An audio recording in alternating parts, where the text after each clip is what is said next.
Good morning everybody. I am Amir Khan, Faculty of Chemistry from Mahatma Gandhi Shikshan Sansthan, Darbhanga. Today I will teach the most important topic for class 12th chemistry and the topic is colligative property.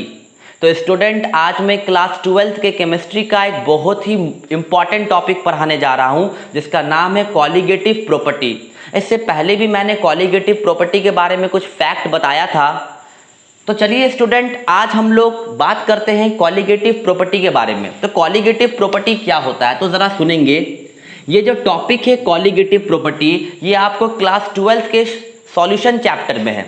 Chemistry में solution chapter आपको second chapter है solid state के बाद, okay. और उसमें आपको colligative property मिलेगा osmotic pressure के और ऑस्मोसिस टॉपिक से पहले। तो अब ये कॉलिगेटिव प्रॉपर्टी क्या है? The property which depends upon number of solute particle are called colligative property. ऐसा प्रॉपर्टी स्टूडेंट जो नंबर ऑफ सॉल्यूट पार्टिकल पे डिपेंड करे उस प्रॉपर्टी को हम लोग क्या कहते हैं? Colligative property. एक बार फिर सुनेंगे, the property which are depends upon number of solute particle. ऐसा प्रॉपर्टी जो नंबर ऑफ सॉल्यूट पार्टिकल पे डिपेंड करे स्टूडेंट, उस प्रॉपर्टी को हम लोग क्या कहेंगे? Colligative property.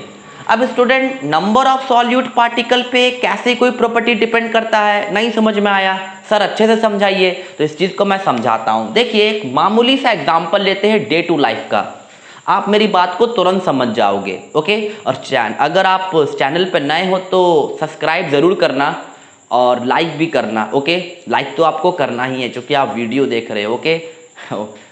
तो देखिए स्टूडेंट एक छोटा सा मैं एग्जांपल लेता हूं जिससे आप सारी चीज़ों को समझ जाओगे। क्या करना है, हमें एक बीकर ले लेना है, ठीक है। या घर में है तो एक गिलास ले लेते हैं पानी पीने वाला, लेबोरेटरी में है तो एक बीकर ले लेते हैं, ओके। अब इस बीकर में क्या कर देना है? वाटर डालना है H2O, ठीक है। अब इस बीकर में क्या करते हैं? हम सॉल्ट डाल देते हैं, टेबल सॉल्ट डाल देते हैं, NaCl कॉमन सॉल्ट या टेबल सॉल्ट कोई भी डाल दिया, ओके। तो अगर हम इसमें सॉल्ट डाल देंगे टेबल सॉल्ट जिसे हम लोग घर में इस्तेमाल करते हैं खाना वाना पकाने के लिए, अगर हम घर में हैं तो गिलास ले लिए हैं उसमें पानी में नमक मिला दिए हैं सॉल्ट, उसको घोल के अगर पिएंगे तो वो कैसा लगेगा? नमकीन लगेगा, ठीक है। चलिए अब हम क्या करते हैं, दूसरे तरफ फिर एक बीकर लेते हैं या अगर घर में है तो गिलास ले लेते हैं पानी पीने वाला और उस पानी में क्या करते हैं? अब हम लोग शुगर मिला देते हैं, मतलब चीनी। उसको घोल करके अब पिएंगे तो क्या लगेगा? मीठा लगेगा। तो अब एक बात बताइए, पानी तो सेम था, जब नमक मिलाया तो पीने में नमकीन लगा, सॉल्टी। जब शुगर मिलाया तो पीने में क्या लगा? मीठा लगा। तो ऐसा क्यों हुआ? तो आप बोलेगा सर ऐसा इसलिए कि पहले वाले केस में आपने नमक मिलाया था इसलिए पीने में नमकीन लगा, दूसरे वाले केस में आपने चीनी मिलाया था इसलिए पीने में मीठा लगा। तो हम बोलेंगे एक काम करो, अब पानी में नमक और चीनी दोनों मिला दो।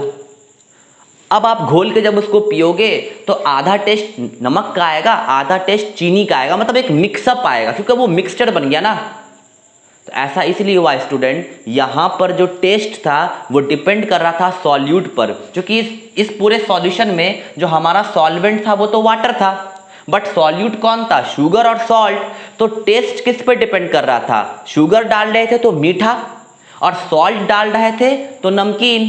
इसी प्रॉपर्टी को हम लोग क्या कहते हैं स्टूडेंट? Colligative property. मतलब वो प्रॉपर्टी जो सॉल्यूट पे डिपेंड करे उस प्रॉपर्टी को बोलते हैं क्या? Colligative property. द प्रॉपर्टी, अब एक मिनट, क्योंकि हम लोग केमिस्ट्री पढ़ रहे हैं तो यहाँ पर मोल्स वगैरह सब सारे टर्म्स आ जाते हैं, तो यहाँ पर सॉल्यूट के नंबर पे डिपेंड करता है एक्चुअली कॉलिगेटिव प्रॉपर्टी। तो हम यहाँ पे बोलेंगे colligative property are those property which depends upon number of solute particle. Perhaps आप मेरी बात को समझ गए होंगे। ऐसा प्रॉपर्टी जो सॉल्यूट के पार्टिकल पे डिपेंड करे उस प्रॉपर्टी को हम लोग कॉलिगेटिव प्रॉपर्टी कहेंगे। मतलब सॉरी स्टूडेंट, सॉल्यूट के नंबर पे डिपेंड करे उस प्रॉपर्टी को हम लोग कहेंगे कॉलिगेटिव प्रॉपर्टी, ओके। अब कॉलिगेटिव प्रॉपर्टी का एग्जांपल क्या है? तो कॉलिगेटिव प्रॉपर्टी का बेस्ट एग्जांपल हो जाएगा एलिवेशन ऑफ बॉइलिंग पॉइंट, मतलब सॉल्यूट के मिला देने से बॉइलिंग पॉइंट का बढ़ जाना। कॉलिगेटिव प्रॉपर्टी का अगला एग्जांपल क्या होगा? Depression in freezing point, freezing point का घट जाना। मैं एक छोटा सा एग्जांपल से आपको समझाता हूँ। एक्चुअली रशिया वगैरह में क्या होता है कि वहाँ पे ठंड बहुत पड़ता है, तो वहाँ पे गाड़ी में जो पेट्रोल मिलाया जाता है, गाड़ी में जो पेट्रोल डाला जाता है स्टूडेंट, तो ठंड बहुत पड़ने की वजह से पेट्रोल भी जम जाता है। तो वहाँ पे क्या किया जाता है, वहाँ की गवर्नमेंट क्या करती है कि पेट्रोल में या डीजल में थोड़ा सा कुछ अमाउंट में मेथनॉल मिला देती है एज ए सॉल्यूट के तौर पे। तो मेथनॉल क्या करता है, पेट्रोल और डीजल का फ्रीजिंग पॉइंट घटा देता है। तो जिससे टेम्परेचर अगर बहुत भी ज़्यादा कम हो जाए तो अब वो पेट्रोल और डीजल का जो मिक्सचर है मेथनॉल मिलाने पर अब वो फ्रीज नहीं करेगा, जमेगा नहीं, तो गाड़ी आराम से चलेगी। तो आप यहाँ पर देखें फ्रीजिंग पॉइंट घट गया, किसके मिलाने से, मेथनॉल के मिलाने से। किस में, पेट्रोल और डीजल में। तो यही प्रॉपर्टी क्या है, कॉलिगेटिव प्रॉपर्टी है। समझ में आया ना मेरी बात। तो डिप्रेशन इन फ्रीजिंग पॉइंट का घट जाना कॉलिगेटिव प्रॉपर्टी है। एलिवेशन ऑफ बॉइलिंग पॉइंट का बढ़ना कॉलिगेटिव प्रॉपर्टी है। उसके बाद फिर हम लोग ऑस्मोटिक प्रेशर पढ़ेंगे स्टूडेंट, तो ऑस्मोटिक प्रेशर भी हम लोगों का कॉलिगेटिव ही प्रॉपर्टी है। फिर बाद में आता है topic want of I factor, तो वो सारी चीज़ों को हम लोग यहाँ पर देखेंगे। आज के लिए इतना ही, अब हम लोग नेक्स्ट वीडियो में मिलेंगे। थैंक यू सो मच, जय Hind and have a nice day.